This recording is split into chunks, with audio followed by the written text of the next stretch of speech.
Last night I talked to you about the experience Julian Johnson had when he first met the great master, and he found that the masters have a great sense of humor, that they can be playful. The reason is that there is a certain word in the Indian language which is used to express how they work, and that word is mauj, M-A-U-J, mauj. It is their mauj. Many people have translated that word as will. It is master's will. That's not a correct translation. Will is a very stern word. Will seem to show somebody trying to dominating or doing something. Mauj does not mean that kind of will. Mauj means a totally arbitrary, playful will. The playfulness is a very important part of it. They call it the playful will, that the masters, they know the truth, they know the reality, they know why we are here, they know why the scene has been set up. Therefore, they encourage us to join in their game. The game of being here, the game of knowing where we belong, the game of enjoying the adventure while we are here, and the great game of the journey back to where we belong. It's still a big game, and they want us to take it like that. So when he said fun and spirituality, they do go together. So that is why I said I'll mention again to you. So far as karma is concerned, ups and downs of life, these are very essential to have ups and downs of life. If you have all the ups, you won't be here. You'll be in heaven somewhere. There's lots of heavens in the astral plane. You could be in one of them with no free will, because in heaven you know everything in advance. So you can't have a free will. If you already know what you're going to do in the next 5 minutes, what you're going to do tomorrow, how can you have free will? It's only when you're ignorant of the future that you experience free will. Whether it's real or not, it doesn't matter. You still experience it. So that is why the adventure here is in the physical plane, and you only get the physical plane when there's a combination of karma, good and bad, high and low. I want to mention something interesting to you. There is a 15-year-old boy, goes to school in Chicago area. When he was born, I saw him when he was 4 minutes old. And I happened to recognize, and I got a feeling, he is one of great master's old disciples. Since then, he has grown, 15 long years have passed, he has gone to school and is still studying in school. But he was recently asked to write an essay on the book of Job. It was supposed to be an essay in English language, not on religion. And there was a question mark whether they took up a religious, biblical story. Should they do it or not in a secular school? But then they said, we are taking it only as literature. Therefore, it was appropriate. He wrote a small paper, 3 or 4 pages paper, but he wasn't satisfied with the paper he wrote. So he threw it into the garbage and rewrote a little slightly better version and submitted to the school. His mother, who also I believe was present in the great master's time as his disciple, happened to see that paper and picked it out.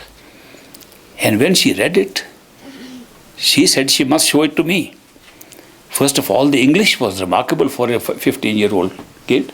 But the more remarkable thing was how he explained that you cannot have happiness if you don't have suffering. And he explains that the law of pairs of opposites, that you have to have a combination of both. In that paper, he writes so well. He didn't want his mother to see the paper. He's very humble. He said, no, Mom, don't look at my paper. There's nothing great about it. But she felt the paper was great enough to show to me. And I saw the paper. I said, it's worth showing to somebody else. So I said, I don't want to bother him by telling people to see his paper when he doesn't want it to see. So there was his name written in the top corner. I tore it off. And I said, maybe some people would like to read it. And if they want to read it to see just how you can carry karmically information and style from a past life into this life. It's a good example of that little paper. So now, I don't know who has that paper. Who has that paper right now? There, she has the paper, right behind. Cindy has the paper, Anybody would like to see the paper? Read it? Please raise your hand. These are the list of people who will see you now after this. Okay, having said that, I'd like to draw your attention to the program we have ahead of us. We have come here for a meditation workshop. We have come here to get the best out of meditation. The real purpose of meditation is to discover who we really are. And then, what is our role if we are really something else and we pretend to be something else? Why are we pretending? Why have we put on these masks of a human body and so on? Are we really acting on a stage? If it's an act, who wrote the script? Are we supposed to be just reading from the script? Are we supposed to be so involved that we should take the act to be real? What is the purpose? We are going to discover that during this week here. We are going to discover who we really are and what is our role here and why we are here and why we are wearing various costumes and masks of different kind of bodies and mind and senses and so on. This is a very important subject on the spiritual path, because if you understand it, you cannot be unhappy because it's an act then it becomes a show. And you are participating in the show with full knowledge of how it happened. The first question that comes up, which becomes the theme of my today's meditation, is a statement made by a wise man who said, "What is mine cannot be me." Very simple. If I say this is mine, then the one who is asserting this is mine cannot be that stuff which is claiming to be his or hers. Therefore, look at all the things around you, everything possible, and see, can you address it as mine? Is it mine? Can you say that? If you can, that's not you. Rule that out. Can you say, this house is not mine? Of course not. The house I own is not mine. I own it. I rent it. My car is not mine. It's a car. I own it. My body. Oh, then it can't be me. I said my body. My senses. My mind. My thoughts. None of them can be us. Because we can claim them to be ours, somebody else is asserting inside us through these words. This is mine. Okay, who are you? If this is yours, you own it, possess it, use it, then who are you? That's the question we have to address today. And we have to just contemplate on it. If this is not me, if my body is my body but not me, that means I'm using something which is my body.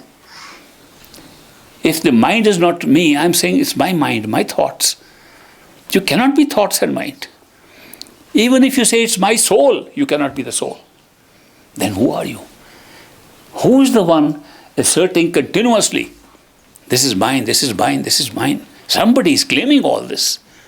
And the one who is claiming must be you. The ultimate claimer, who claims all these things to be his or hers, must be the real self of ours. So to discover ourselves, we contemplate this and consider it in our head and see if we can come to a point where we can recognize the voice that speaks up and says, this is mine, this is mine, this is mine, but it is not me. What is mine can never be me, because we own it, possess it, use it. So I begin with this for you to contemplate on this. One simple statement. Can I think over what is mine, and can I think over who is saying this is mine? Just this much. Close your eyes and think of it in your head. Think deeply. What are the things that you claim to possess and who is claiming it? Try to get as close to the claimant, as close to the one who is asserting, these are my things, my body, my arms, my feet, my head, my mind, my thoughts. Who is saying all this inside you? Look at it and contemplate on it for a little while, and we'll move to the next step. The best way to meditate on the true spiritual path, which is a path that takes you inwards, within yourself, not outwards.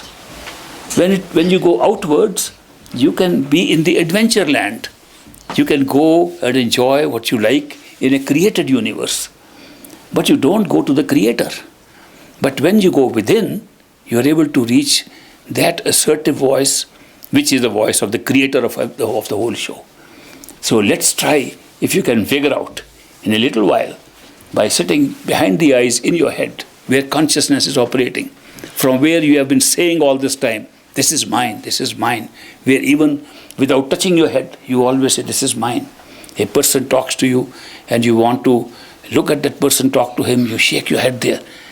It looks like the point of reference, the point of focus from where you turn around all the time to hear people, to assert what you're trying to say, to use the tongue to speak, to use the mind to think.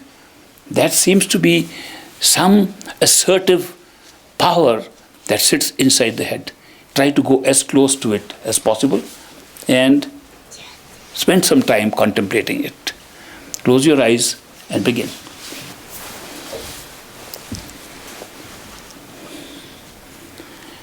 Go over the things that you have always claimed to be mine and discard them. Everything you ever said, this is mine, discard them. That's not you.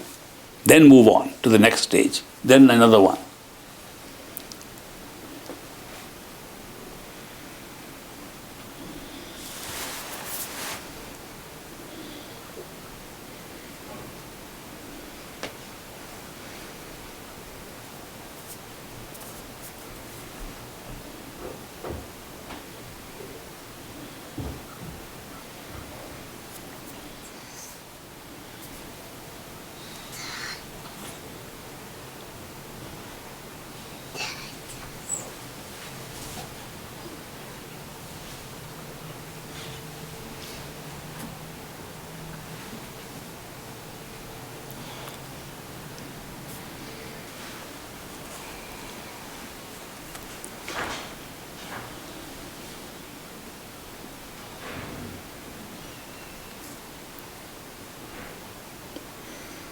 Every possible thing you ever thought was mine, discard it. See what's left.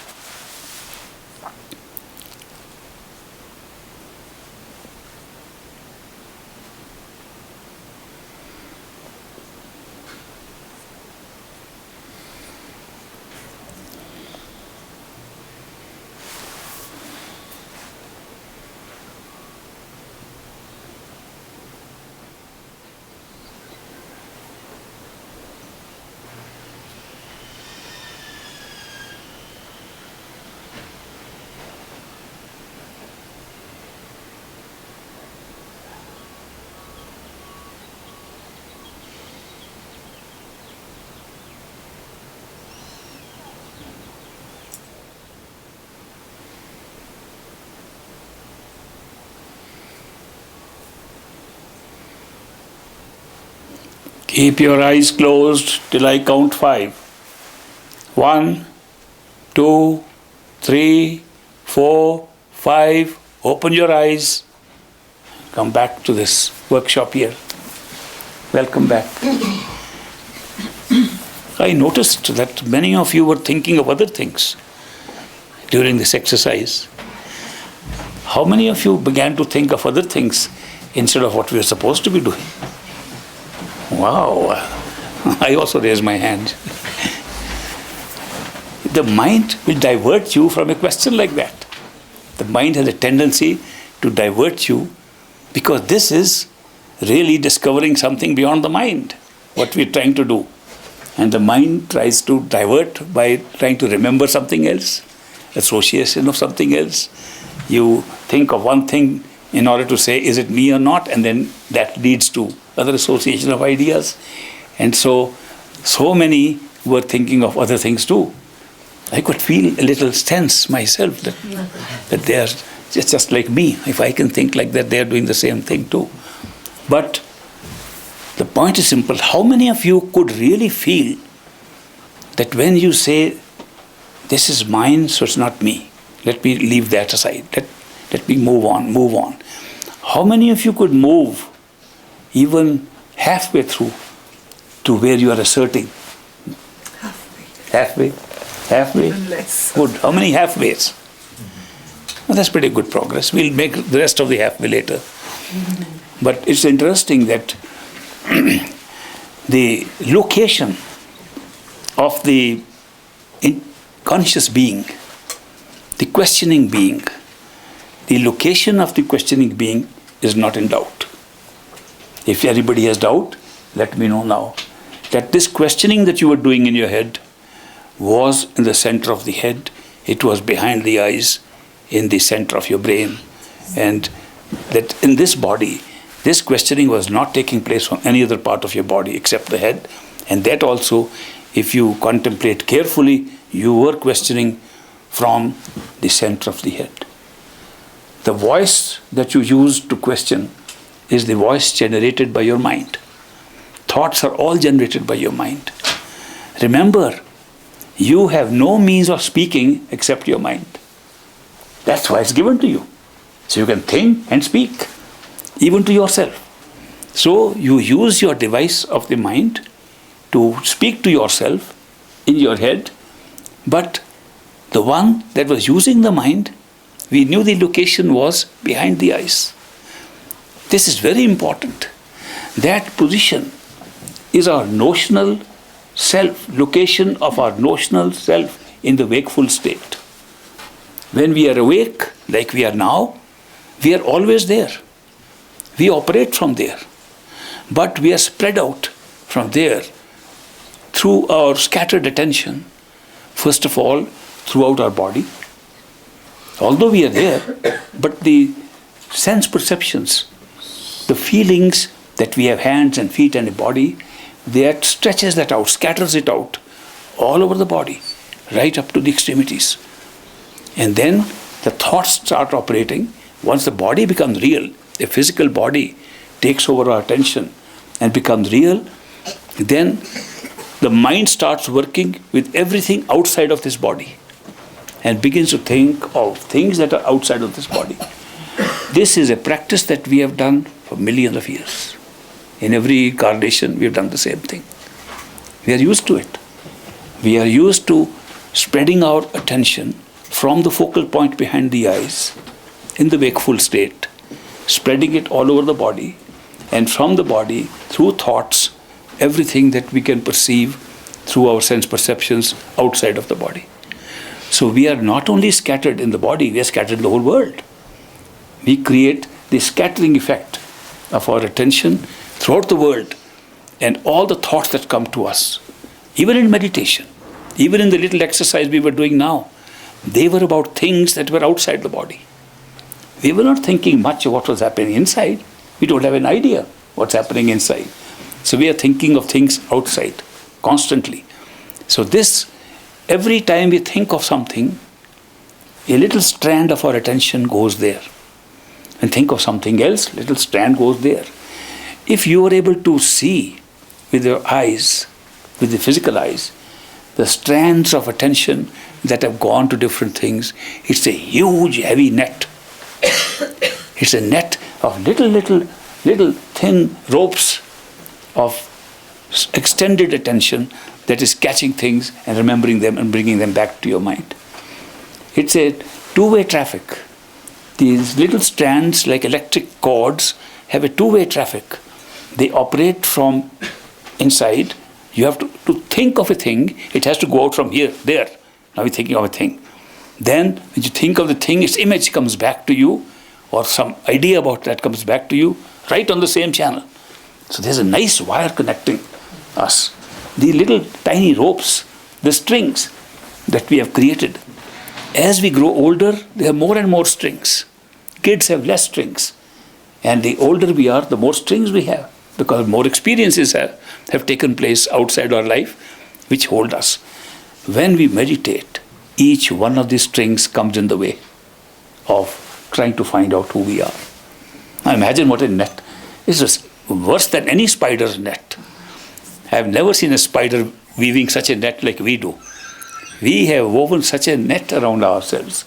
And when we are trying to put our attention just where it belongs, from where it is originating, from where all these strands are going out, then we want to just go and have a look at it. These strands pull us not to where the origin of the strand is, but where the end of the strand is. We start thinking of those. It's so hard for us to bring that back to us. It is like walking with a loose garment in a forest full of thorns. When you try to walk, the thorns hold you back. You're caught by that, each one, and then when you try to remove them, if there are too many thorns, it can take a long time. Take one away. You don't want to destroy the garment, but you also want to get away from the thorns that are holding you back. It's the same thing. We have stuck ourselves with these things, and they are like thorns, and when we try to bring our attention back, one strand we cut off, another one stands there. We created so many of them. So it becomes very difficult for us. And people may not realize that the main difficulty in meditation, in order to discover who we are these strands of thought. If they were merely strands of thought, perhaps we could cut them all off or bring ourselves back and say, forget them. We don't want to have them. But that is not all. When we spread a thought strand, when we put it on something and we like it, if our mind likes it, then we say we tie up with a knot there also. That's worse than that. It's not that there's mere strings there. At the end of the string, there's a knot there. That knot is a knot of the pleasure we have achieved from that end of the strand. And when we like a pleasure, we tie a knot, we want to have it again. So we said another thought. And if we can have a physical experience, then we put a thought in memory. Then we carry the memories of it. And memories are more thoughts. And when we like something, we want to go again and again, that's called attachment. Attachments are more knots tied up. Can you imagine our condition? If you really saw a picture of it, if you could draw a diagram of this, what a network it would look like. I sometimes just imagine that network and I say, where are we trapped? What has happened? How could we create so much of attachment? Then once we have a little inkling of what it is, then our desire is awakened, another part of the mind. Desire. Desire wants to go more out and find out. Then the desire leads to attachment, attachment, more knots. And then we say, oh, we are ready for meditation. And when we try to close our eyes, all those things come back. People have forgotten things they can't remember. Meditation awakens all the memory. And you can remember things that you always forgot. Because the mind keeps you occupied. We have given so much power to the mind through our consciousness and made it so strong that when we want to do something that goes beyond the mind, like saying, I want to find out who I am if I'm not my mind, the mind will fight it out. It's like, it's self-survival. For the mind, it's a question of survival. We are trying to kill the mind virtually. We are trying to disable it. And why will it be disabled when we have given it so much power? We have given it the power of the self. We have gone that far. Not in a day or two. We have taken millions of years to do it. In so many incarnations we have come. Every time we have given more power to the mind. More power to the mind. Ultimately we say, we are the mind. I think, therefore I am who I am. We have given so much power. The power of the self, which you are now trying to discover, has already been transferred to the mind. Now the mind says, I am the real one, the real powerful one. So, what is he now trying to learn and do that he wants to go beyond me? Kill me in the process? Or bypass me? I'm not going to let that happen.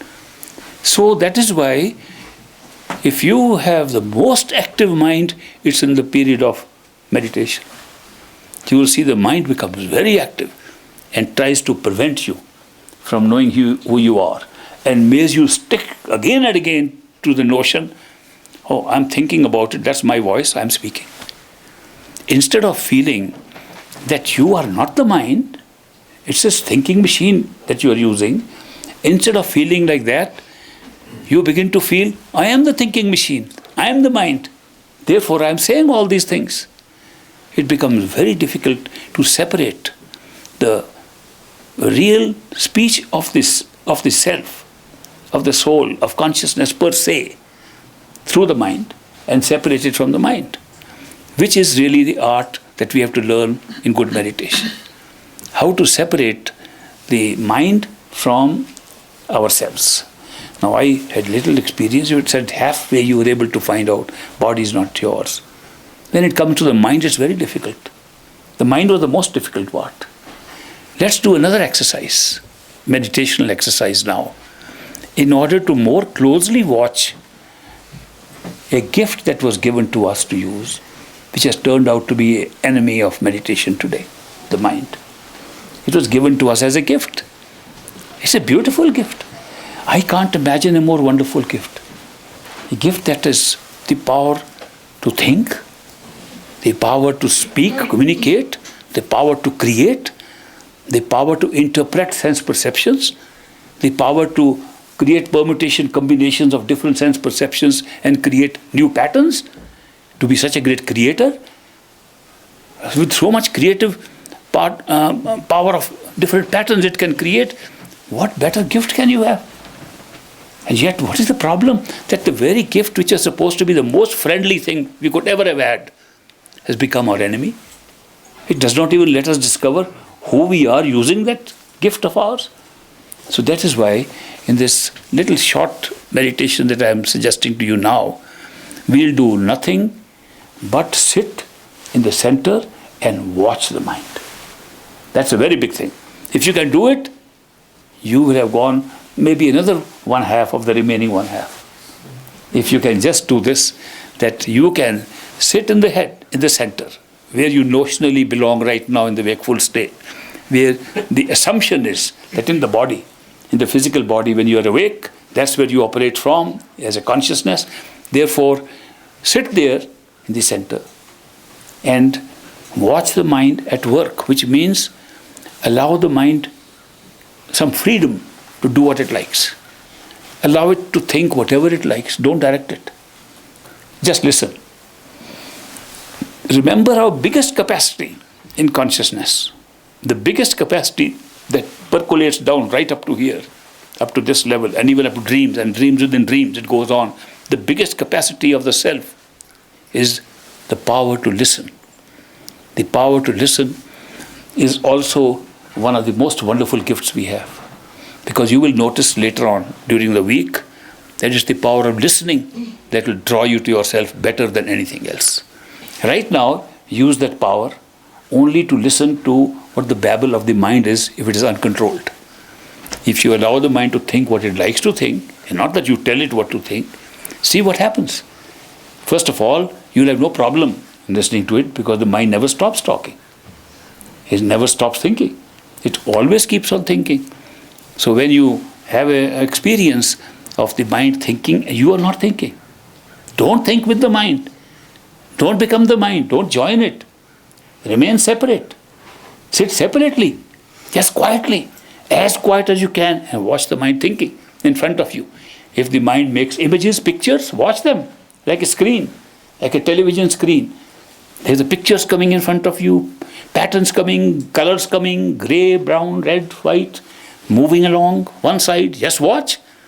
It's just a TV show going on. And the voices that come up are on the screen in front of you. Don't open your mouth at all. Just watch what something that is sitting inside us is doing on its own. The mind, the thinking mind. This is a very tricky kind of experience, but if you can actually sit back and put the mind in front, so it speaks in front of you, and you listen to it and watch it and see the pictures it makes, it will help you a lot in the remaining days of our meditation here. So let's try. Close your eyes, go back behind the eyes to the center of the head.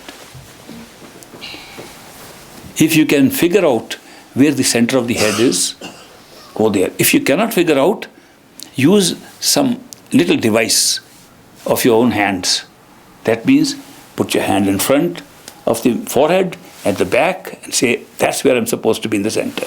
Put your hands on your ears and say, that's where I'm supposed to be in the center. Draw a cross. Draw a cross between the front of your eyes and the back of your head, one line. From the ears, both ears, another line. See where it crosses. Where it crosses, go and sit there. Go and sit there and then watch the mind. Just listen to the mind and look at the pictures it makes and don't interfere with it. Begin.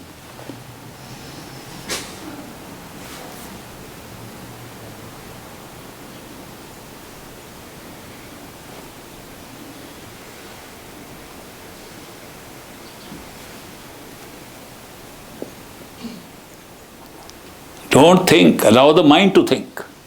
You have given it enough power to think on its own. Just listen. Listen to the language, listen to the change of voice, listen to the pictures, how the pictures start speaking. Whatever happens, just listen and watch.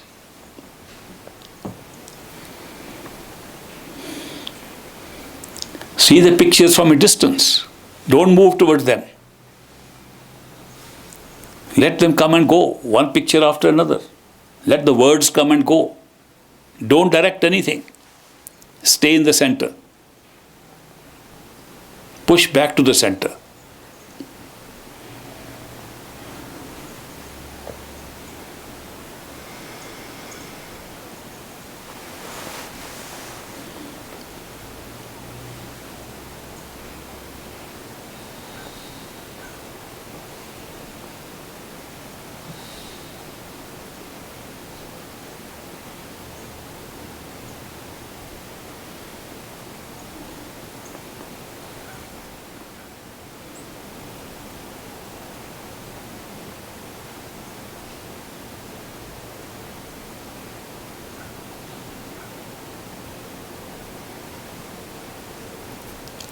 Stay in the center.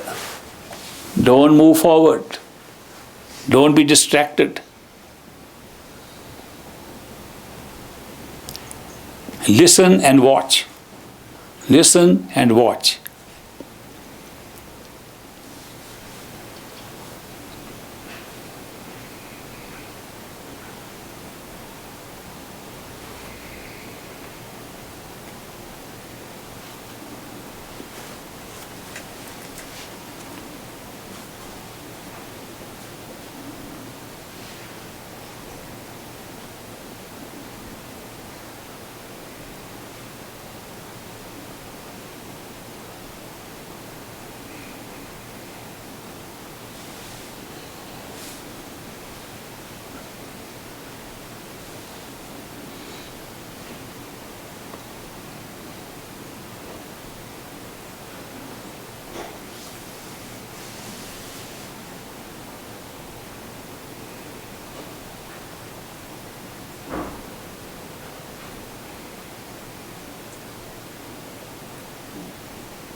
Keep your eyes closed till I count 5. 1, 2, 3, 4, 5. Open your eyes and welcome back. Welcome back here.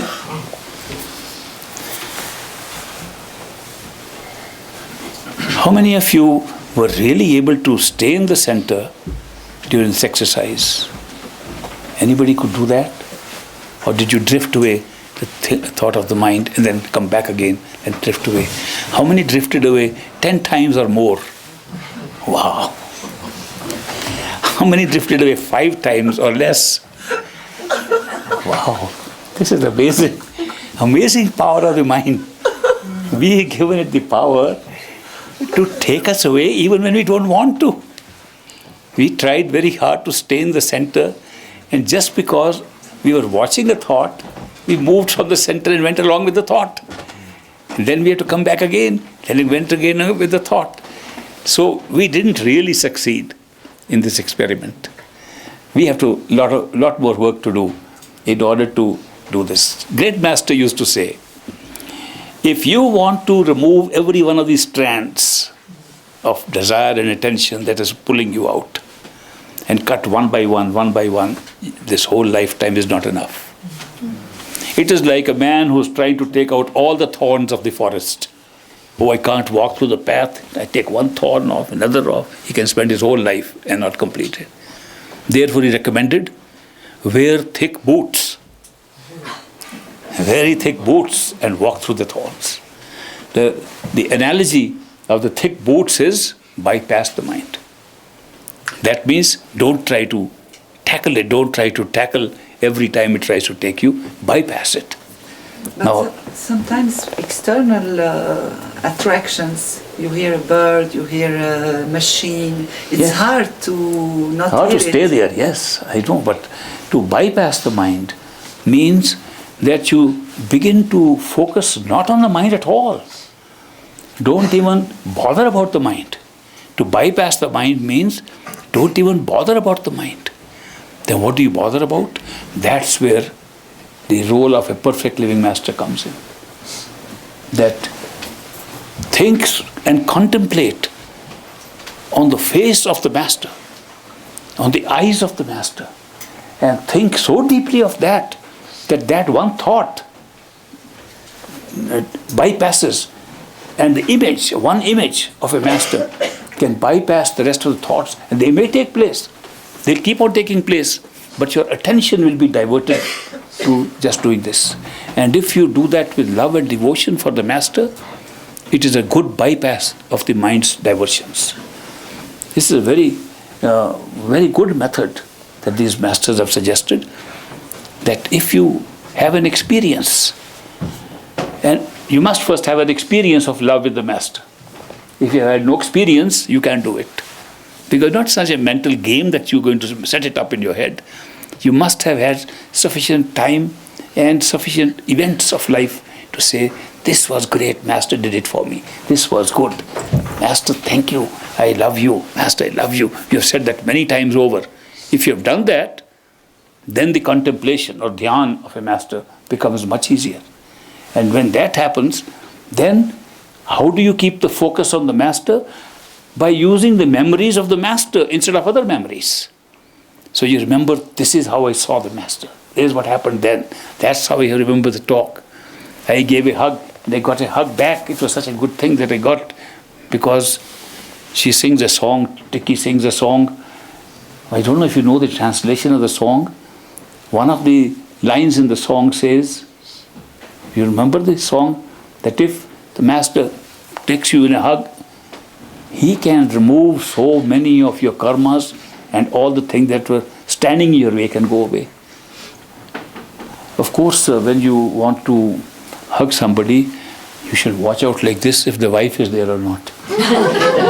That's just a tip for you. But I am only mentioning that these are some events that you can remember. And when you remember those events, the memory of the events can, with love and devotion, hold you. It's like big, thick shoes that you're wearing. And you don't care for the thorns anymore. That's the prescription great master himself gave. He said, the mind will keep on driving you and feel very happy about it. But it is the love and devotion to a living person with whom you have a living contact, and that can make you do that. Therefore, it's a way to take care of it.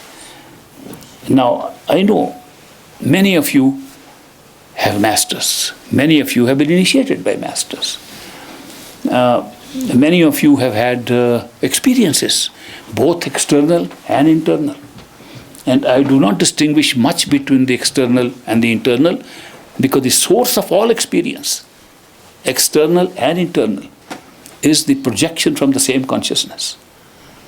Don't forget, there is no other power we have to have any experience of any kind, whether it's this worldly, astral, causal, spiritual, Sachkhand, true home, it's all coming from one source. That we have the power of consciousness, we have the power to be aware of things. In the ultimate sense, whatever we are aware of becomes reality. That's how we create reality. We create reality by first becoming aware of that which we want to be aware of, which means it's a two-way process. That the consciousness projects something which it wants to experience. Adventure, peace, love, joy, bliss, happiness, pain, opposite of something. When it projects that, it doesn't project just as a thought. It projects and creates a reality for that experience. Reality can be created at any level. Reality is being created right now at all levels while we sit here in the physical bodies. Your realities are not confined to the physical body right now, though most of the attention is here. Most of our attention is here. Reality is being created at all levels. Every time an inner thought takes place of something happening inside, there's no connection with the outside world, reality is being created by the mind. Every time you can have an intuitive feeling. No thought, just knowledge. When you say, I just know it. How do you know it? I don't know how, but I just know it. That's a reality being created at a different level, or the spiritual level. So we are creating this. It does not mean that when we go to the physical, everything has go to sleep. Everything is active and working in us at different levels. So the power of consciousness to create experience is so remarkable. And then, since we want the experience to be real, we make all projections into reality. So we don't create illusions. That's a mistake. People think, oh, this is all illusion, it's just a shadow. It's not. If you don't believe it, pinch yourself. If you don't still believe it, let somebody else pinch you. If still that doesn't work, use the trick I tried on the enlightened man in the Dera when I pricked him with a little pin. And he ran after me with anger. So you were just talking to me that this world is unreal, everything, and he's discovered all that reality. What happened now? Little pin could do that.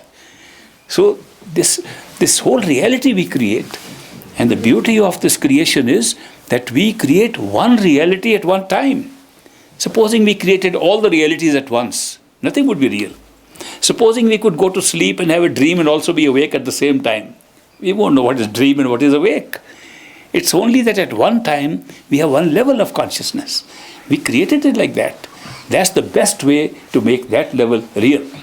So we make reality all the time, and therefore when we are wanting to use our consciousness to project something bypassing the mind, then nothing bypasses better than the experience and memory of something that touches you with love. Because love does not come from the mind, nor from the senses, nor from the body.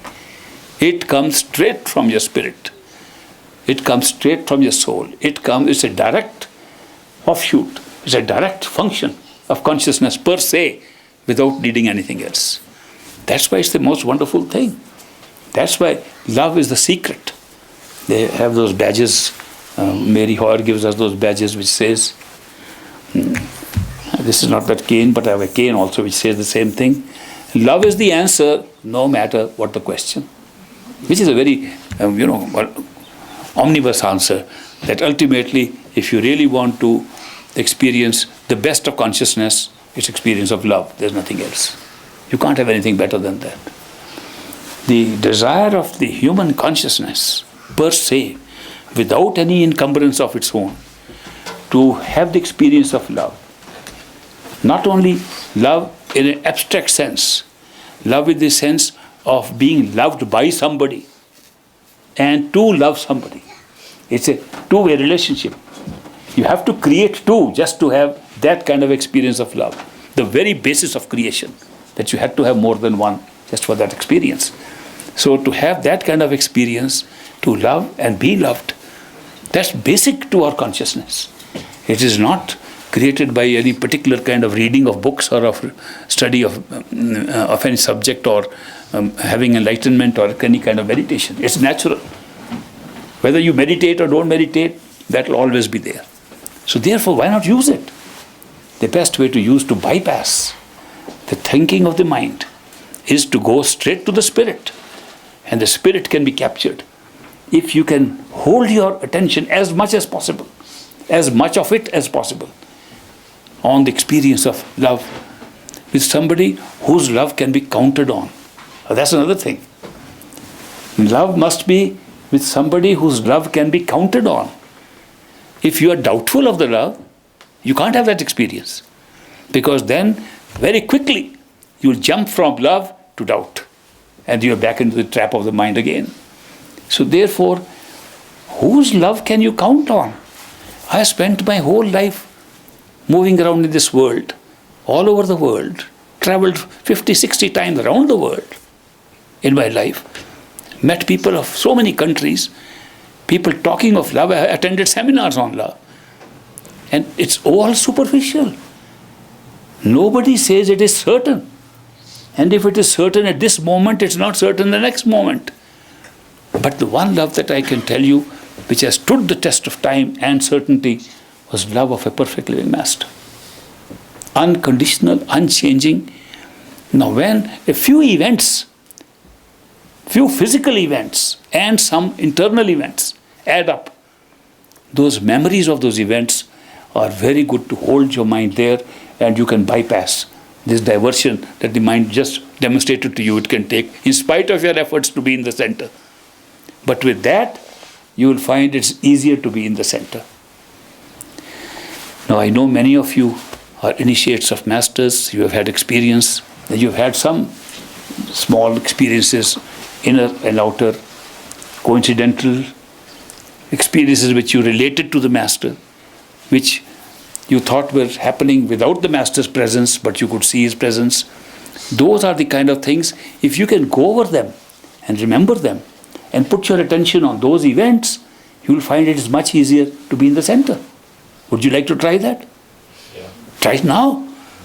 Try to focus only on the memories of your association with your master. One where you saw and understood that love was unalterable because you experienced it. And I have seen that a perfect living master's love is a very good thing to hold on to, is the best anchor to hold your attention on. And therefore, any little experiences you can remember, go over them one after the other and put your attention and see how wonderful it was. Put your comments, mental comments on that experience and think of how could that happen? How could this happen? If you think like that, you will find you are getting closer to the center than by any kind of watching the mind. So now let's try. And those who have not had the experiences that I'm talking of, those who have not been initiated by a perfect living master, they can, for the time being, temporarily, think of anybody else they have loved, whose love they could count on, and think of that experience, and think of those events which went into their life, and which they can now recall and think of and contemplate on. So please begin. Close your eyes, go back to the center, and in the center, recall those memories. Relive them. Bring them up in front of you. Relive them. See each one of those events, how beautiful it was. And hold your attention on that. And forget about everything else.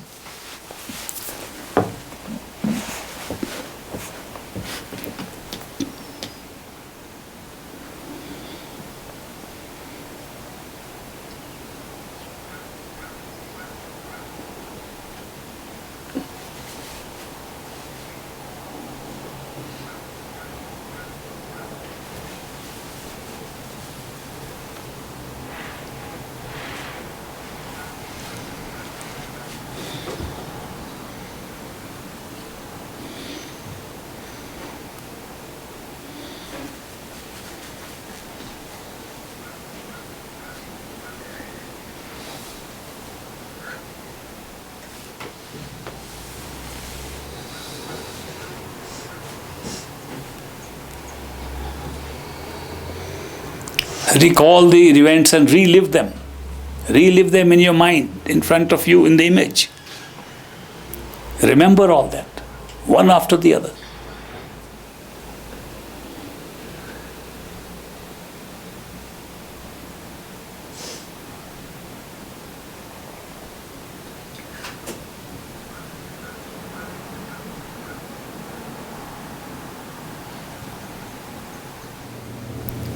Remember the conversations you have had. Remember the encounters you had. Remember the way you looked. Remember the master looked at you. Remember the various days when that happened, one after the other. And hold on to that and continue to think of other things that happened.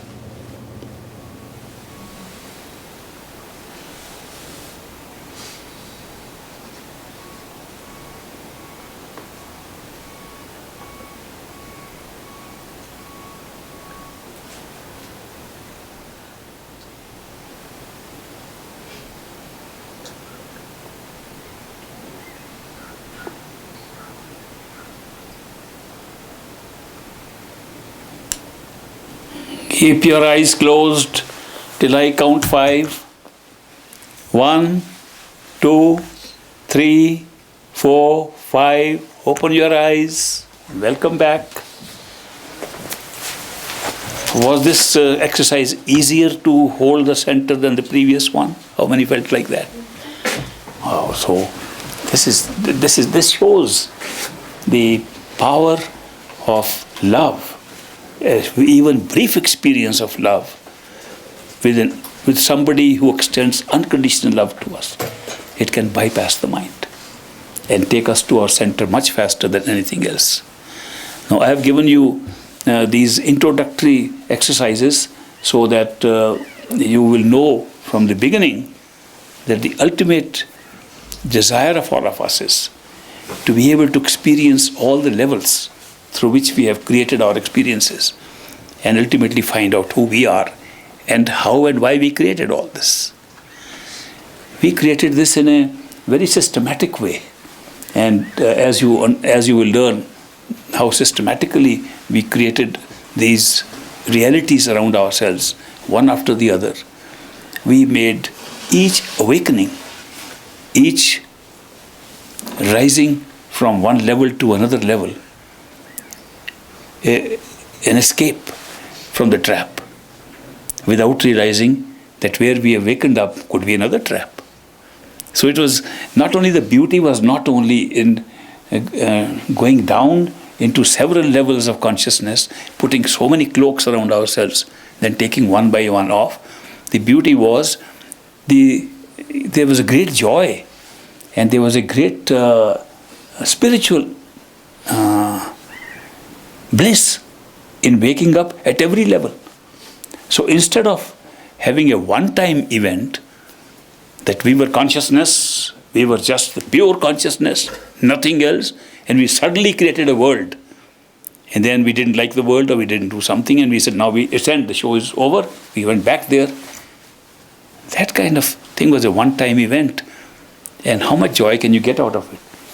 But if you create dreams within dreams, dreams within dreams, several layers, each layer awakens to a new bliss.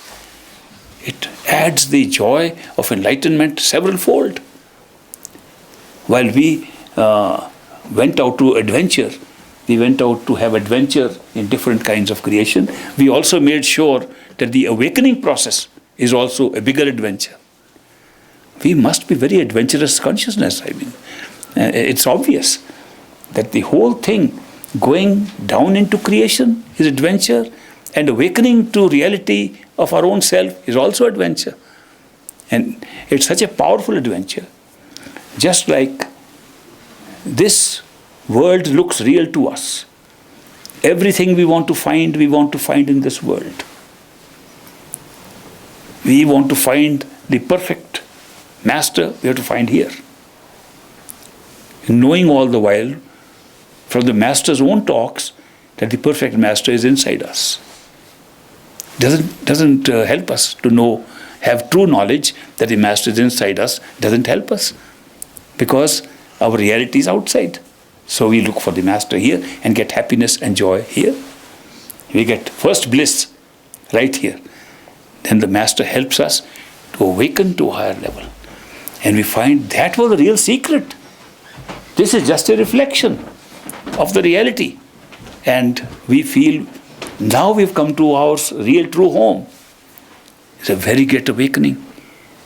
Till we find out we just got into another awakening and much more lies ahead. Great master used to tell me that, when you go to the astral plane, you won't feel you have come to an astral plane, you'll feel you have come to Sachkhand. Because there is no way to verify that anything more exists. the difference between this experience here and the experience in the awakened astral plane is so remarkable that you think that's the truth. There are millions of people today worshipping the Creator, worshipping God in all the 10,000 names that they are using, and their God is sitting in the astral plane, the Creator. You go to the astral plane, within the astral plane, you can have so many experiences, one after the other, that they can be likened to going to Sachkhand. They can be likened that you have really risen many times. It doesn't mean there's no way to know it. And then, since our mind is still with us, and the mind is used to not only pleasures and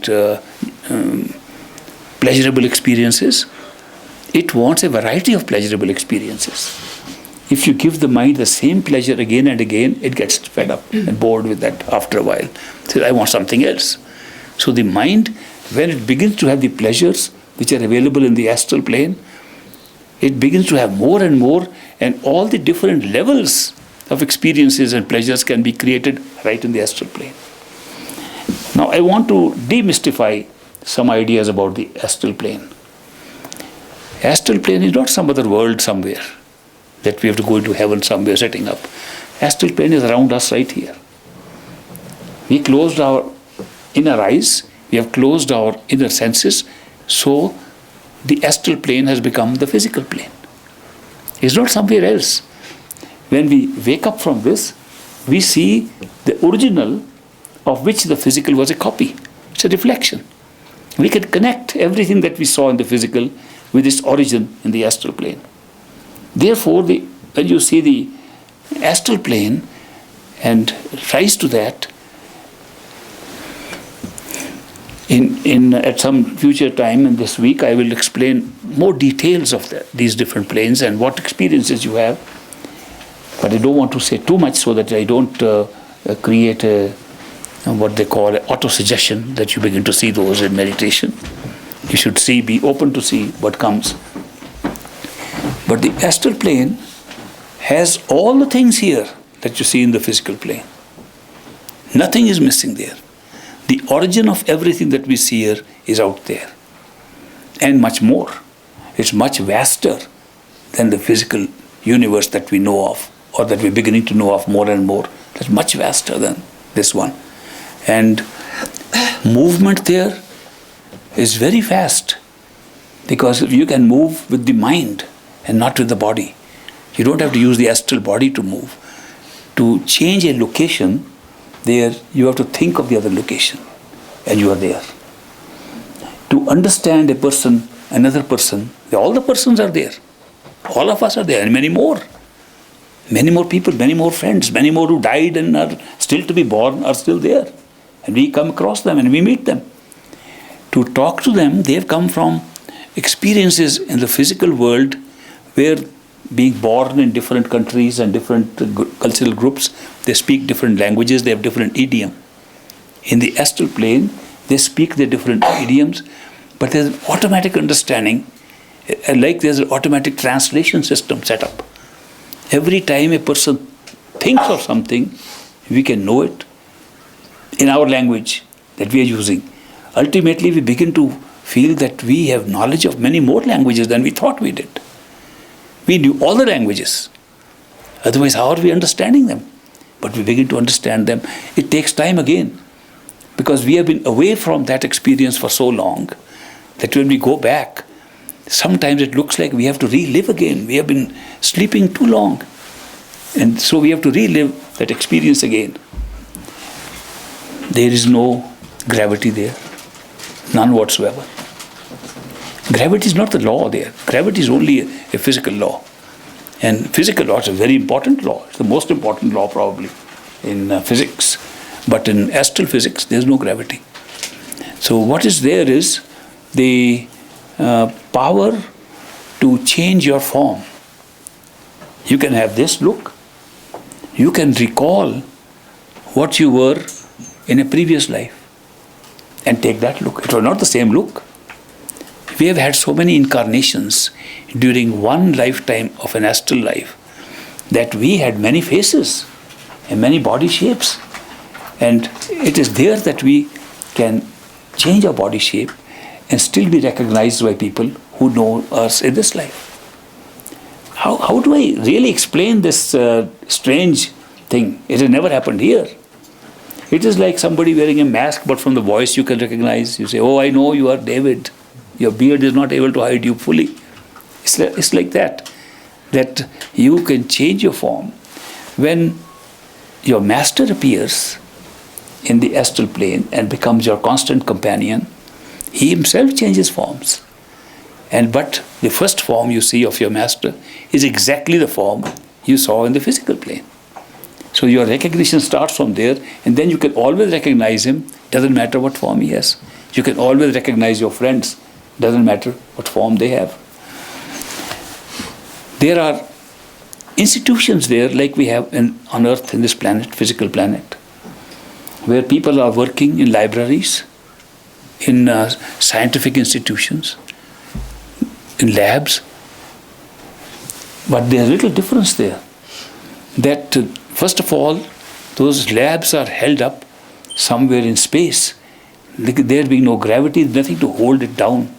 You could find one institution up in the sky, and you can see it. You can see another one. And what are they connected with? What subjects are they doing? They are advancing on the very subjects we were doing here. That they have a much larger curriculum of what they are doing than what we have here. And we have only a small section of what they are doing.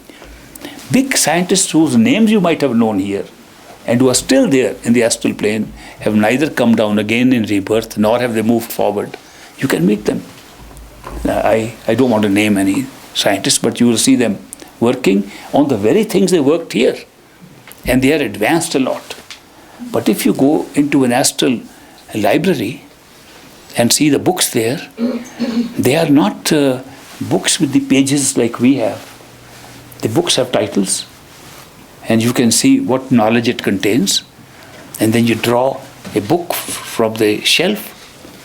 I'm trying to make it a little more look more physical. It's slightly different, but I think that will make sense.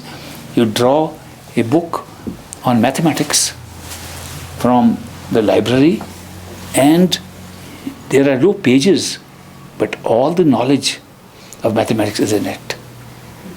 And you grasp at any point of any knowledge that you were bringing with you from the physical plane, and you move forward from there. Every possible subject that you can think of is in the library there. It's a huge library.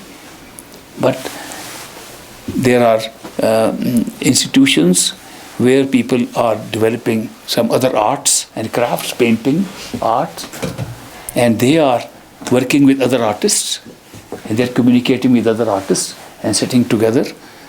They're conversing. Some of the conversations over tea. They're having a cup of tea and a conversation which can last a few years of physical life. I saw two people having tea and chatting. I said, how long have they been chatting? Oh, about 5 years of physical time. There's such a big difference in the time sequence there. Now, I'm just giving you a little description. I don't want to go into all the details. You should see it yourself. And one can question this, that what I've just said could be a very great description of an imaginative mind. I could have very good imagination and produce all this narrative that I've just done. Which is true, because imagination is the source of the astral plane. We think imagination is unreal and imaginary. It's not imaginary except here. We make imagination imaginary in the physical plane.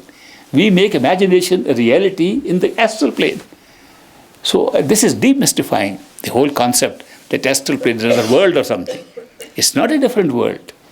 It's a world from where our imagination in the physical plane is coming out from. And anything that you can imagine here can be a reality there. Anything. And there are lots of things that you cannot imagine here because your imagination is limited to the sense perceptions you have captured here. There you have many more sense perceptions. Therefore your imagination runs wild and you create more. So the power of imagination should not be taken to be as imaginary as we think. You will discover that the astral plane is created by true imagination, not by physical imagination. Here, if I want to imagine that my little cane has become a cane of gold and diamonds, it won't become. My imagination not strong enough. If I had just said the same words in the astral plane, it would have been gold and diamonds by now. Because there, the imaginative power of consciousness is the creative power. Now that sometimes confuses the philosophers. When they hear that imagination can create the astral plane, then it's an imaginary plane.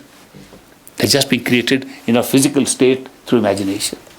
But when you see the reality of that, that's a more awakened state. And everything that you have had experience here in the physical plane has a replica, original of it. And this is a replica of it. When you see that, it doesn't look imaginary anymore. So it's a very interesting thing what the role of imagination is on our spiritual journey. And Great Master used to say, it's a power unknown to the physical world, the power of imagination, and we think it's unreal, it's imaginary, it's made up. The mind just makes up whatever it likes, forgetting that the entire experience we are having here is made up the same way, except it doesn't move, it's too solid, and it has some laws built into it, and those laws hold it like it is. And the astral plane is free from those laws. Gravity is just one of the laws. The other law is consistency. Here, if I want to move to my room, here, I have to go through the steps of going through this hall and going there. I can't just sit here and say, I'm in my room. I can't do that there. What is that? I can imagine here. I can imagine I'm in the room. But I can't go physically. There, I can, in my entire body, go to the other room just by thinking about it. And when you realize that going to that room in your body, in your astral body, is a real way of transportation there, a real way of mobility. And then you compare this, you find how dull this place is, how slow this place is, how unpleasant this place is. A person who has had that experience, he will say, where have I got trapped into this slow place? This slow motion place here, where nothing is clear. My eyes can't see much. I don't have even clear vision. There you got the brightest vision. Colors look so bright in their purity. And they are colors that have never been seen here. And you can see them there. How do you account for that imagination? Some of you did an experiment with flowers and all that, which we'll do again. And you saw many of you saw flowers in imagination, in imaginary exercise here, which were drawn from the astral plane because I push you into doing it during meditation and not during a physical imagination. So when you saw those colors, so many of you had never seen them before. You've never seen things like that anywhere in the world. You saw things that don't exist here. So when these kind of experiences happen, then you know it's not a suggestive imagination that is creating that experience. But so long as psychologists and other so-called experts think that all this so-called experience can be generated in our head through our own auto-suggestion and our own imagination, they say this is your imagination running right. There's no such thing as astral plane, other plane. You just create those. I used to have these discussions at Harvard University where the Department of Philosophy and Psychology was really engaged in this kind of activity. I mentioned to you two professors who were very much interested. When they did experiments, they were still trying to do experiments from the physical body and thinking that there is the physical energy level that can be kicked into those experiences. They were still thinking like that. Remember the names?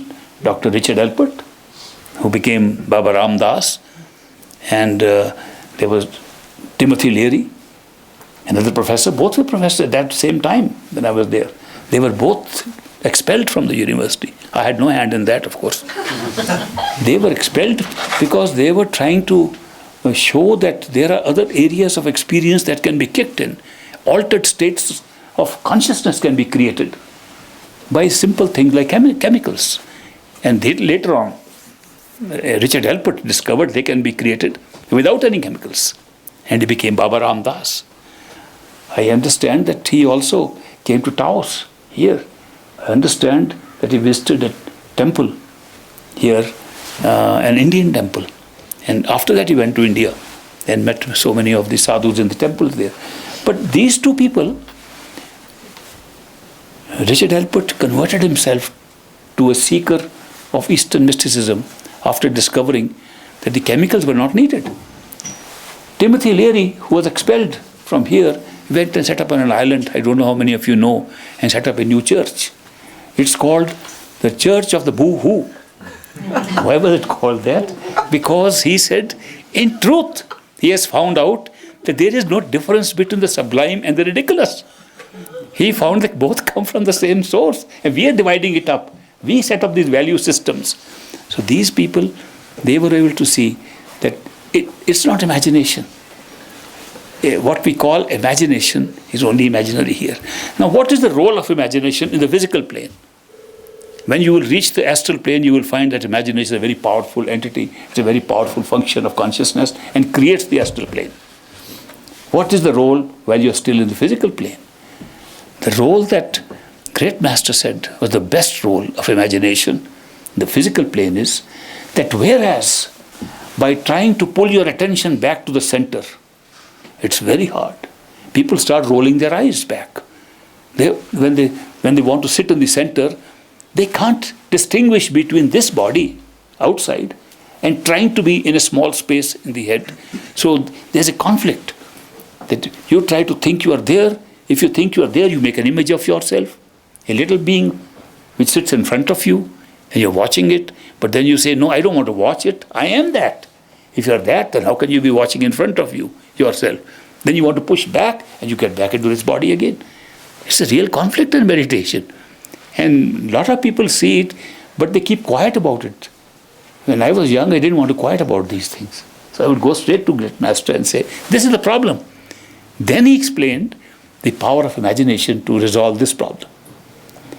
He said, when you want to be behind the eyes at the center, the best method is to imagine you are there, not pull yourself there. How do you imagine? By such imagination, like if I raise my stick there, like this, and I say, imagine you are sitting on top of that. Can you guys imagine? Of course. Does it cause stress on your head? Do you have to move your eyes? Of course not. It's pure imagination. Not imagination connected with the physical body. Pure imagination. So what he recommended was this. When he explained to me, he said, raise your finger like this. He actually demonstrated like that. Raise your finger like this, which I did. He says, now take it up above the head where you cannot see it. Because if you see it in front of you and say you imagine you are there, you are again making a picture of yourself. That's what you do with meditation. You try to make a picture of yourself and think you are at the center. And you are invariably in front of the eyes, not behind the eyes, when you make a picture of yourself. Therefore, you never go in. You think you are in the center. But if you take this finger like this and take it up where you cannot see it, now imagine you are sitting on top of it. There's no strain on the head. There's nothing in the eyes. And yet, it's pure imagination that makes you feel, I am hung up right there. If you can know that, close your eyes and bring it down. There you are sitting. Oh, you're still separated from the body. But you're not inside. You're on the finger. And you're still sitting outside of yourself. Bring it close. Here, jump inside. I did that. I brought myself up from there and brought it close next to the head, jumped inside. Then I felt I was myself inside and went right to the center. So what helped me in that was again the power of using imagination in the physical plane, right here. This is not use of imagination in the astral plane where it functions totally differently and creates everything. And that is why imagination works beautifully, and it's the core of the creation, but it's not imagination as we think it is. Our imagination here doesn't create anything. It just creates a picture in our head. It's no more than that. It's truly imaginary. But the imagination of the astral plane is not imaginary. It creates.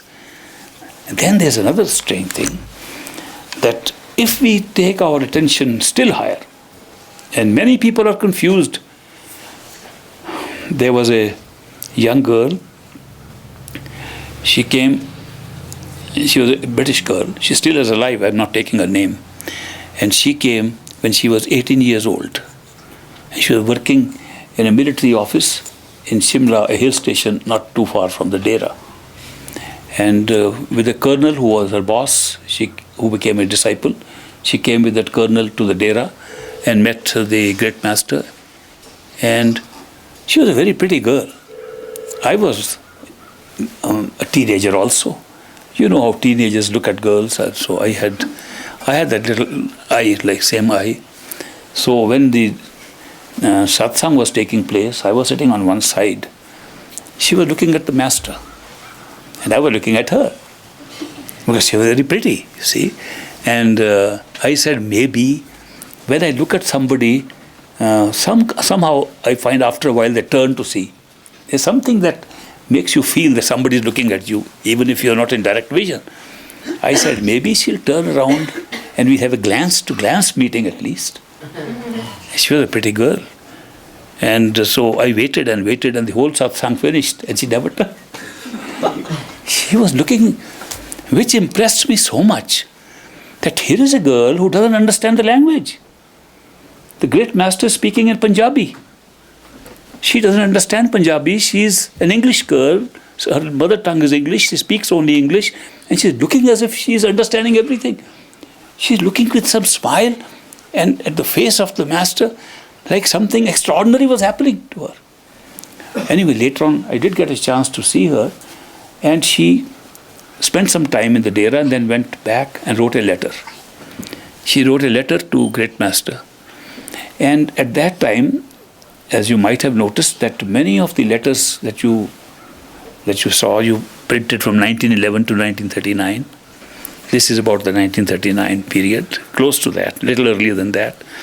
At that time, Master had a number of people who helped him in writing replies, because the number of correspondence was increasing. So my grandfather, Ishwar Puri, was one of the sevadars who used to write letters in English. Some wrote in English, some in Urdu. Master himself sometimes wrote letters in Urdu. I had some letters directly written by him in Urdu, in that native language, which is written on the Arabic side from right to left. But my grandfather told me, he said, a letter has come from that girl. You remember she came? I said, yes, I remember her face very well. A letter has come, I want to give you a copy of it. And one day, you'll see the significance of it. So I took the letter, I read it. Many years later, I've shown it to some of my friends also, that letter. In that letter, she says that she got a lot more by seeing him than she thought she would, and so on. Then she says, in bhajan, in meditation, I made some progress. I made a progress and went up to the astral plane. I didn't want to go any further. I am so fond of art and beauty, and there was so much of it. I must have tarried for a very long time, and but for you, I would never have moved up. She writes in that letter. It was only you who were able to keep on telling me, edging me on. For me, that was the ultimate, what I got. But you edged me on in your radiant form, and then I was able to move to the next stage. And Master, now I am near the great void, and I know only you can take me through that. Beautiful letter, 2-page letter, and I read it. And at that time I was just overwhelmed by the fact that a girl from another country can come and pick up something, and we people are sitting around a Master for years and years, and we get nothing out of it. What is this? What system works? How is this pick and choose done? That some people can make such good progress and some take so long. There must be some reason. In fact, I asked Great Master. I said, Master, I notice that some people come to you and they make such rapid progress, including that girl, whose name I knew, and told him. He said, it is not, nobody goes fast. They have done work in a previous life. They have done the same things you may be trying now or other people are trying now. We don't know how much background of work, spiritual work they have brought with them and how much they have done. So she was not getting everything just from her one visit here. She was getting because she had been initiated earlier. She had done a lot of meditation in the past. So he mentioned a few other names who had made great progress right there, even without knowing that they had experience from the past. The point I was trying to make right now is that the astral plane itself can contain scenes which look like you reach Sachkhand. And they are so attractive. People can go and feel they've gone to further enlightenment. They've woken up again and again and again, just while in the astral plane. So this is it's a very beautiful place. It's great. But what if Master edges you on, which he will, because he wants you to go beyond the mind. He doesn't want you even to stay in the causal plane. The causal plane being the mind's own plane. Mind is the causal body. If he pushes you to the causal plane, the scene is totally different. The astral plane is so much like this one. We recognize people. Disembodied souls can be sitting up in the astral plane or down in the sub-astral plane. They run around in this physical plane, disembodied, unseen by us. There's so much connection between them. But when it comes to the causal plane, the connection with the physical breaks completely. There is no form. Living things have no forms as we know it. Now, what is the form of a soul if it wants to be embodied in the mental causal plane? What form does it take? You know, it can take the form, which is very difficult to explain, but I'll try. It takes the form of a pattern, of a figure. What about a triangle? What's a triangle? We just draw a line. A triangle is the capacity of consciousness to take on three sides. It is not any triangle, it's not a small or a big triangle. That concept of a triangle creates all triangles in the astral and the physical plane. It's just one. And that one triangle is not a form. It's a form with a soul in it, just like our souls in our physical bodies. All the patterns and forms, numbers. What about number? I was very shocked to find that numbers can have souls. That a number. Now, what is a number? What is number 2? Let's say 2 is whatever can be made twice. It's not a written number like this or like this. It's not written like this. It's the capacity of consciousness to double up what it likes or triple. These are the numbers. And these numbers float around there, and those are the embodiments of souls. How can you describe the causal plane? Here we want to talk like everything is a physical plane, like we are souls and with bodies like these. That ends at the astral plane. What happens? We think this is the end. There can be nothing more. Nobody, no individual can think there can be anything beyond that. We come to the knowledge of our mind, the thinking mind, having reached its limit, and we see that the mind was only a little individuated form of the mind that generates the whole causal region. That the universal mind, as they call it, we are just part of that. Our mind was never separated from it. It operated from there, even in the physical world. It's very difficult to conceive that an experience is possible in meditation where you can reach that point, where you can discover that the mind which you thought was so individualized, and sitting with your individual soul, and you are practicing and looking at it in meditation, and in the astral plane it remains separate with this, is really just participating in a process that is thinking, creating, all this being done there. It functions like a real creator there. Even the highest mystics, who were not perfect living mystics, ended there and thought this is the end of the creation. That's the creator. There can be no creator. Because the whole concept that creation must take place in space and time stops us there. We assume it. We assume if you create, there has to be space. Otherwise, how would we create? Without space and time, you don't experience anything. Nobody knows that you can, except perfect living masters who go beyond the mind. So the causal stage is totally different from the experiences in the first two stages.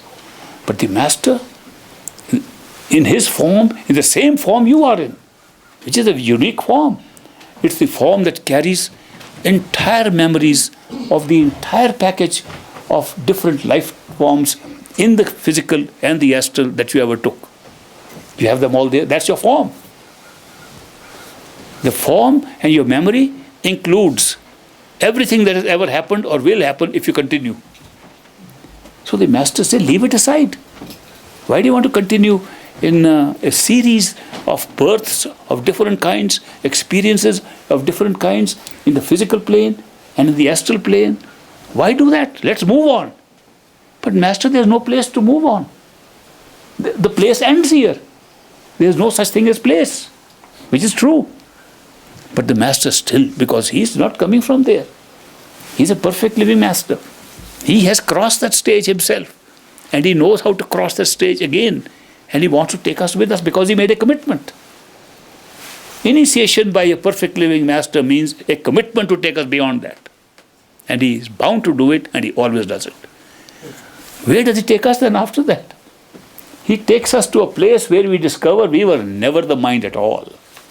It was totally a different attachment given to consciousness. And we leave it, and we are pure soul. First time we realize who we are.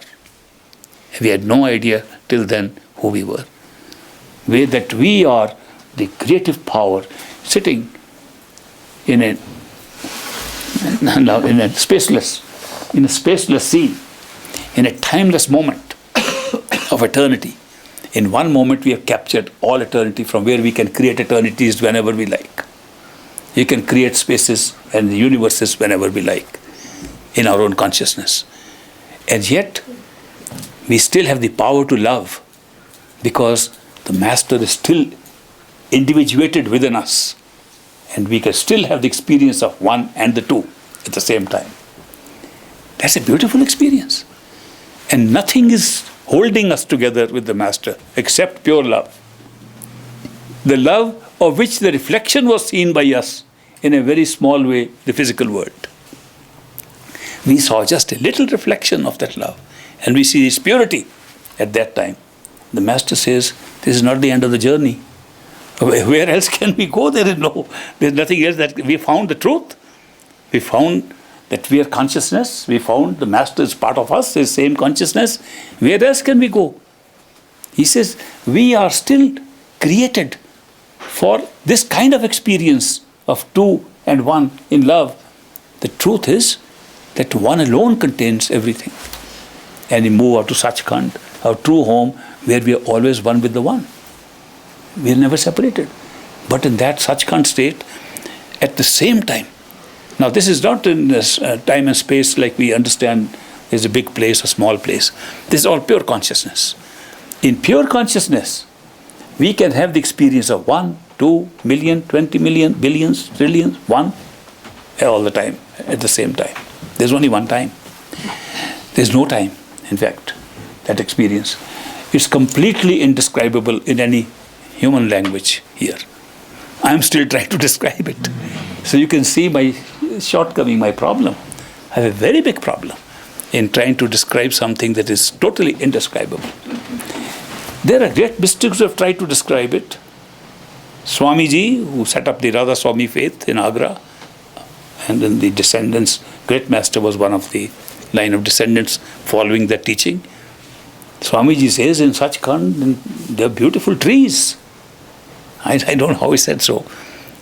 That he had beautiful trees there, very tall, 1 mile, 2 mile high trees, laden with rubies and diamonds. And all he was trying to say, it's wonderful. And all the women attended his satsangs, They were very popular because he talked of rubies and diamonds on those trees. And yet at the same time he says it cannot be explained. In the book Anurag Sagar, Ocean of Love, is a dialogue between Kabir and his disciple, who, when Kabir couldn't find his guru there, he made his disciple into his guru. He did a clever thing. He said, you can't have any progress without a guru. They said, where is your guru? So he looked around. Oh, that's my guru. He was one of his disciples. He said, he's my guru. He made him his guru. So Kabir was a little, he had a greater sense of larger humor than most mystics might have had. But then he, in conversation with Dharamdas, whom he adopted as a guru and then as a disciple, they converse and they try to talk of the origin of this universe. Just like the Bible talks of Genesis and how this world was created in 6 days, seventh God rested, which was of course the creation of physical planes below the astral plane. He discusses how Sachkhand is being created and how totality of consciousness was the ultimate creator and how it divided itself into qualities. And he said, how do I describe qualities? How can I say consciousness has quality? So he tries to describe by saying, qualities. Patience. What about patience? That's a good quality. Sahaj. It's not only pure patience, it's patience with patience. That means patiently patient. I don't know if it makes sense. It means more patient with no limits to the patience. And he says, this is my first quality. Okay? Second quality, third quality, fourth, fifth quality, passion. Passion, enthusiasm, anxiety. Do something. I want to push myself. Whatever the word passion can explain to some extent. Deep passion, fifth quality. And he counted 16 qualities. First and fifth are very important in the story. That's why I mentioned only these two. The fifth, passion. Passion looks at the totality, whom he calls his father. It's good to call them sons. So in the story with Dharamdas, he says, I can't describe it except in human language. So I'll put it like a story. He keeps on reminding him, don't take it literally. It's just, I'm telling it you in the form of a story because that's the only way you'll understand it. These 16 are my sons. I am the father. Okay, the 16 sons say, we're very happy, you are a good dad to us, and so on. And the fifth one is a naughty one. And the passion says, you're having a good time in your fatherhood. What about me? He says, what about you? He says, I like to worship you to become like you. So he worships more than the other 15 sons. He worships. How much did he worship? So Kabir says, where can I take an example? Then he saw that many of the people, the yogis who are doing deep worship of God, are doing it in the river. They stand on one leg in the river. And I don't know if you have seen, if you go to India, you'll see many yogis with one leg up, and that's how they practice. If they can hold for long times, then they're a bigger yogi. So he said, he has to worship for a long time to become like his father. So he worshipped for 73 million years, let's say, standing on one leg. Passion. A story, of course, it's a story, but it tries to say how much he did to become like his father. Father said, okay, you've done a good job. What do you want? What reward can I give you? He said, I want to be like you. I want to be a father. You became a father. You have the power to create us 16 qualities, 16 sons. I want to be like you. He said, okay. Power granted. He says, now give me all this consciousness you are holding as souls with you. I should have my souls. And he said, okay, how many do you want? Oh, I want quite a number, but if I don't have enough, I'll do this meditation again on one leg. According to Kabir's teaching, he's still standing on one leg again for his second installment of souls. He got the souls and he created the power of time, that he could generate a sequence in which souls could be put one after the other. They could be put in space, they could be put in time. He got that great power, so he's called time. Hindi translation being Kal. And he became a negative power to his father, who had no time, who was timeless. So he became the time into which he could divide. So he said, I need some consort to produce. How will the souls transfer into my region? They are all still dancing in the father's court, and they've been assigned to me. I want them to be separated from there and be in my quarters. I'm just giving you a brief free rendering from Anurag Sagar, because this rendering was given by a great master in Dalhousie, in one of the hill stations, during one of his 1 month long satsang. Every day he would take a few pages from the book and give the story to us. And it was so interesting, I still remember the whole story of the whole month. I won't stay for a whole month telling you this story and giving you brief snippets from it. That this guy, Kal, time, passion, fifth quality or fifth son of the creator Satpurush, he's decided to have his own retinue of souls, and for that he needed a mother, somebody to produce them into time. So he said to God, I want a female element. This element is all mixed up. We are all female, male together.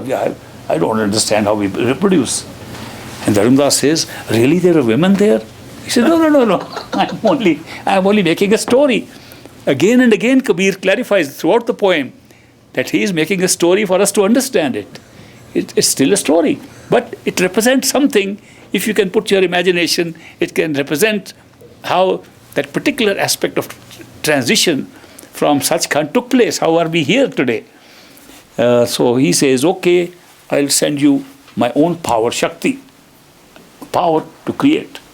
And Shakti came, wearing very nice dress, like a beautiful woman. She was also wearing some anklets. So when she came, she was chan, chan, chan. Those are the bells on her anklets. Dharamdas says, there are anklets there also? No, this is just a story to tell you that she was very attractive to Passion. So when Passion saw that, like a baby born who has no instinct, nothing known, when a little baby is given anything, you know what he does? He puts it in his mouth. You know that?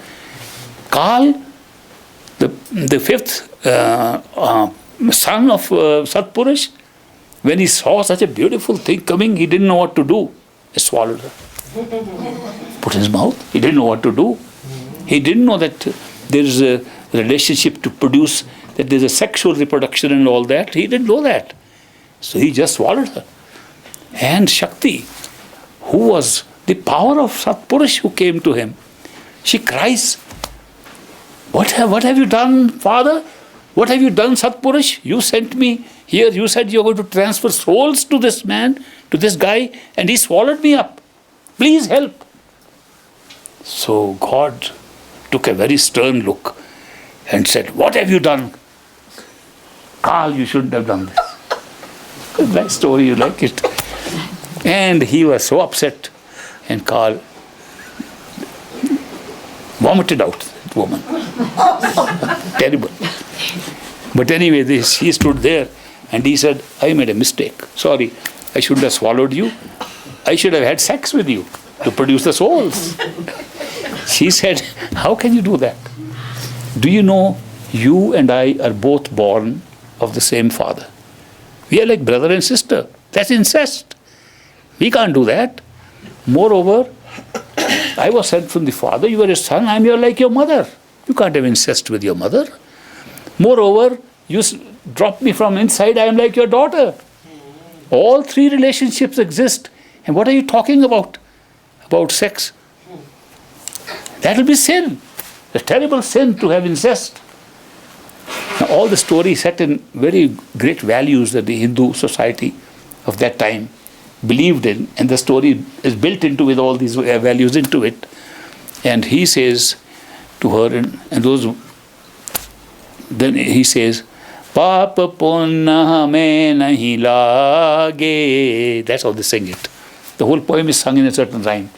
This particular sentence he says, sin can never touch us because it's not been invented yet.